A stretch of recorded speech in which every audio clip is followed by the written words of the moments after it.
Let's install this part of the cylinder head cooling system. This is the new O-ring that we put in. Before inserting it into the cylinder head, we have to coat it with a little bit of coolant. I've already put it in, so now let's put it in. Well, it's in place, okay? This little screw here and it's tightened to 10 newtons with the torque wrench to tighten it. We remove this here, which is easier, okay? We put it in there and there we have, 9 newtons, okay? 9 newtons of torque. We tighten it to park, we put this in and the cylinder head is ready to be mounted on the engine block. Now we're going to clear all this here. I'm going to clear these cables so they don't get in the way.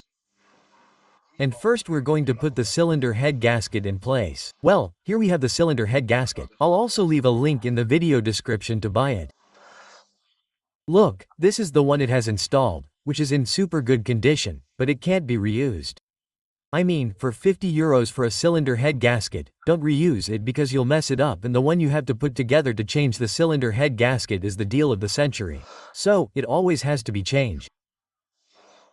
Once it's tightened so hard and so special that it takes shape, it deforms in a special way that it stays nice and square, and once you loosen it and such, you have to put in both the cylinder head gasket and the bolts. The bolts also deform. With such high torques they have to be changed, okay? In this particular model, the cylinder head bolts aren't as critical as in other models. Some people use them and it doesn't go badly for them, but it's another €30 for €30. I wouldn't risk this. How many times do you do it? Once in a lifetime. Maybe in the car. Well, don't risk it. Okay, well, let's get the new cylinder head gasket out. And the position is very easy. In this case, it's very easy because it's not symmetrical from one side to the other. It would be like this. And we have to see that it says, top, and or that the logos or whatever come, as is the case. Do you see? This has to be facing upwards, it's not leaking, it couldn't be put, as we might think perhaps, right? Because look, also in this case, since it's not symmetrical, it's very easy to see what the correct position is. Do you see all these lines that go here that are for crankcase ventilation? Do you see? Those go there on this line here. It's not leaking, right? It could be in these holes here. And these holes here correspond to this here, these here, with that there. It's not leaking, okay? But normally the reference is always whether it's symmetrical, to see if it's here or here. In this case, it's not symmetrical, there's no problem. And then if it's up or down. If it weren't symmetrical, right? I mean, if it were symmetrical it could be confusing. If it's not symmetrical like this one, there's no confusion. It has to say top. I don't see the top anywhere here. I'm going to look for it, but I don't see it. But the references are there. So, with the references here too, although I insist that this one can't be missed. Oh, the bottom part doesn't have any references to anything, no logo or anything. And this, which is the top part, you see? This one is multi-layered, it has 3 sheets and it's metal. Okay, and here instead we do have the reference. Okay, come on. Well, put it on very carefully. Now, the most critical part of this is once we've placed this here in the engine block, when we place the cylinder head, put the cylinder head on completely like this, so that it doesn't go in like this and scratch it or crush it. It has to go in like this. Just one, as in my case, has its share of issues because it weighs a lot and until you put it in the frames. But hey, you have to do it very carefully and very slowly. In this case, we also have to save the timing chain when putting it in. So, well, I have it there. I take it out of there, I put it in here and that's it. The thing is I don't have a tripod. If I did I would put the tripod on and show it to you, but it doesn't have any more to do. If it's already in place, it doesn't have any more to do. To make sure it fits well. Here you have this little pivot here that has to go in perfectly. And there you have that other little pivot that we also have to respect when putting the stock in. Those are going to be these two. When these two go in here, that's the way we have to make sure the stock has gone in the right place. Well, now we take the stock, save this here and put it in.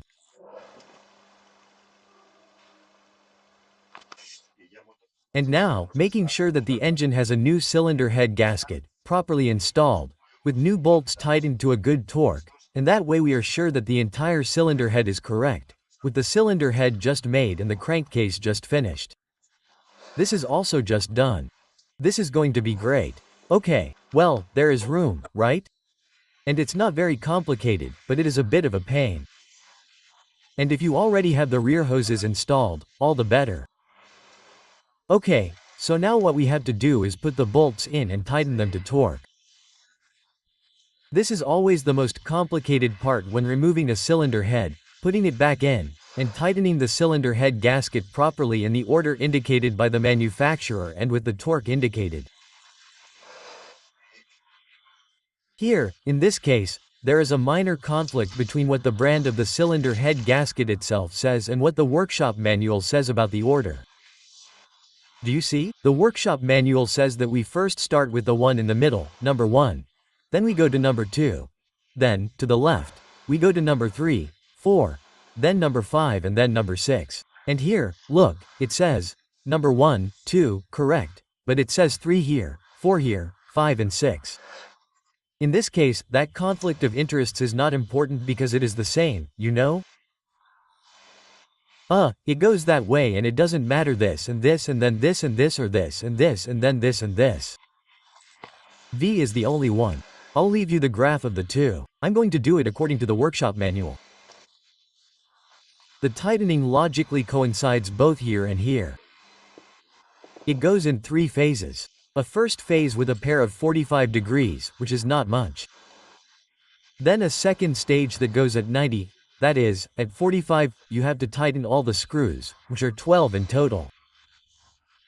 The important ones are these 10, because these 11 and 12 here, those are only tightened the first time to 20N in the first phase, you don't have to do anything else with them, just once and to 20N these 2 here. That's why they really have to do with the timing case. More than with the cylinder head gasket itself, okay? Which are the ones inside here? That would be that one there and that one there, okay. What is important is the cylinder head itself, okay. So, these 10 are then first in this order that we have discussed at 45 and then also in the same order. You have to tighten them not by newtons but by degrees at 90 degrees and then a third phase of another 90 degrees. Here we have it. Okay, also the same 4590 plus 90. Well, let's get to it. This is entertaining, but I mean, it takes a little time, but there is nothing more to it. The difficult part is the last phase, when it is already tightened to 45 plus 90, to add another 90. But anyway, this time I am going to try to do it with marks anyway, but I am going to try to use a goniometer, in other words, my mobile phone as a goniometer. For the angles, although I am going to paint it and I am going to have a double reference, I want to see how it works using the mobile phone as a goniometer when tightening it with angles. Let's see if it works well and the marks match what it gives me, because the other goniometer I have, which is the mechanical one, is very uncomfortable and takes a long time, but it doesn't convince me. So, what I have always used the most is to mark it. When they are easy angles, straight and such, that are either 0 degrees or 45 or 90, there is no problem with that. Okay, well, I won't ramble on any longer and I'll just put all the screws in, screw them in without tightening them, and apply the copper grease. See? Here we have the new cylinder head screws from the Victor Rain brand. And now let's apply the copper grease. Look how long they are. Okay? And you apply the copper grease at this height. See? Right here so that when you turn with the tightening torque, it turns well and doesn't produce false positives when tightening, okay. And on this side here at the end, we're going to put it on number 1, which would be the one to put on. Okay, there. Okay, so I'll overlap them all and then we'll tighten them as we left them. Okay, so now I have the 10 screws overlapped, okay? With their copper grease applied both at the base and at the end. Okay, I'm going to tighten them now just gently in this order,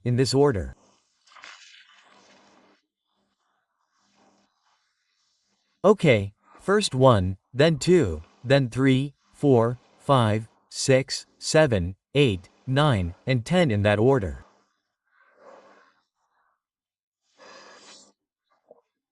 That's how I tighten them, and then I go with the torque wrench and do the same thing, in that same order with 45N. Okay.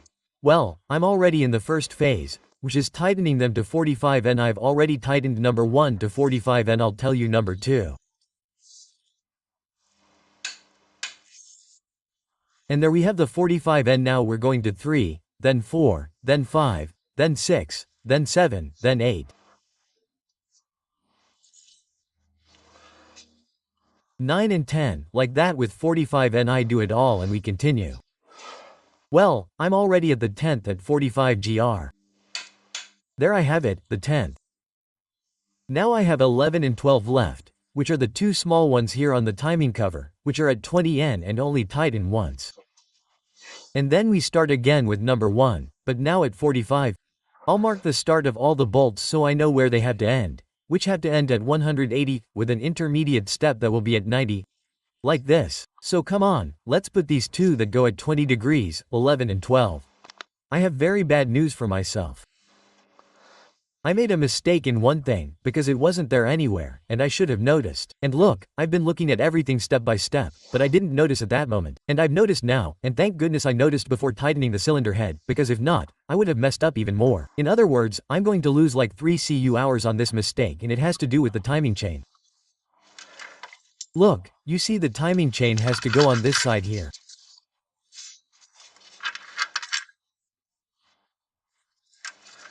When putting the timing cover on, I should have been careful that this part of the timing chain was to the right of this, to the right of here, there.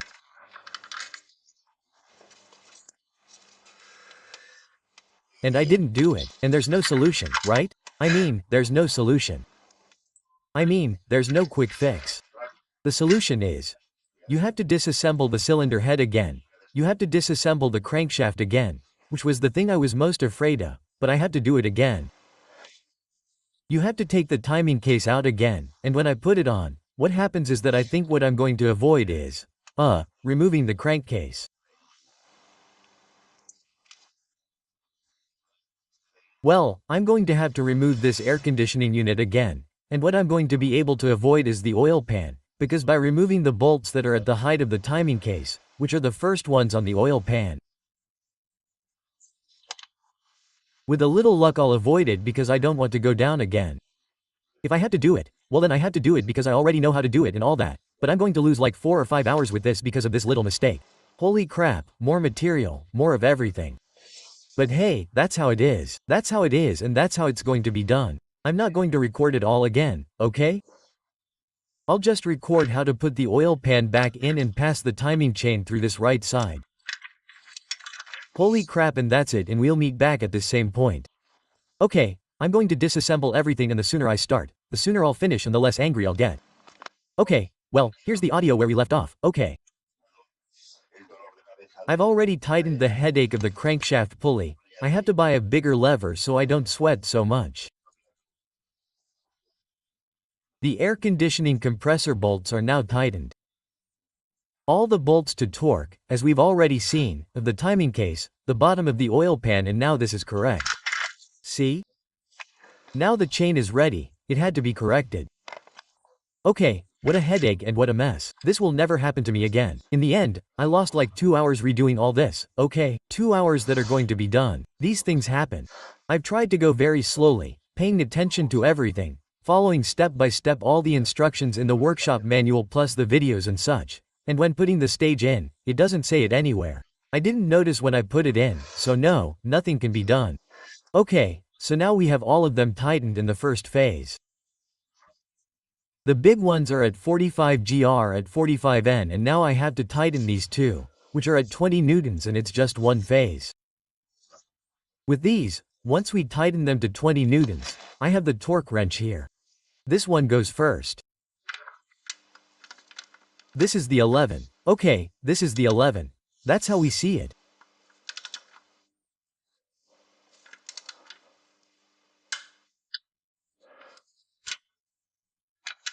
There's the 11 and the 12. Okay, here we have the 12 at 20 newtons.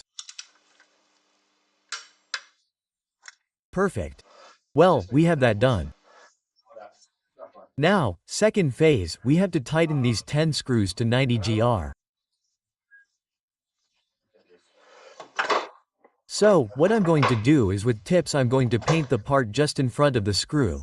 Of all the screws, and in the first phase the screw will have to point here, which will be 90, and in the second phase here where the 180 comes out.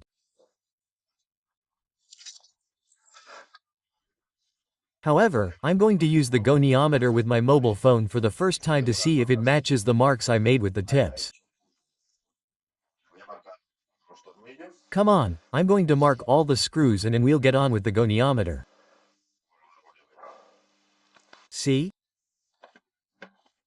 I've already painted the mark on all the screws from where the screw starts. It has to end exactly at 180, but with a stop at 90 gr. I have them all painted there.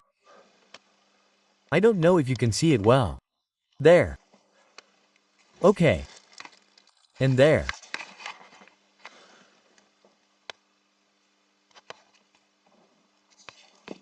And there. Okay, perfect.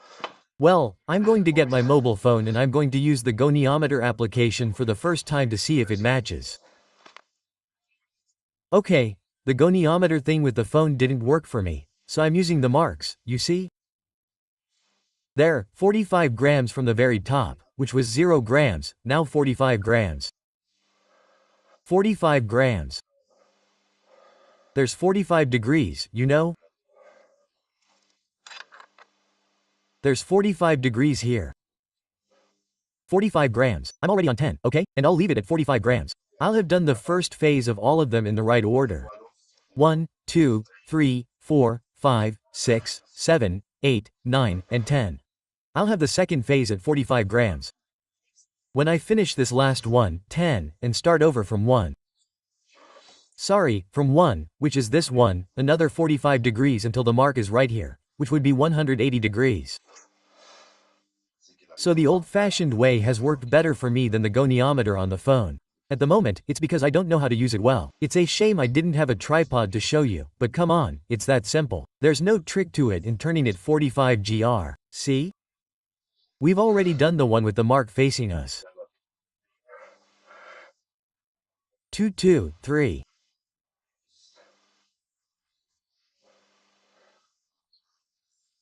4, 5, 6, 7, 8.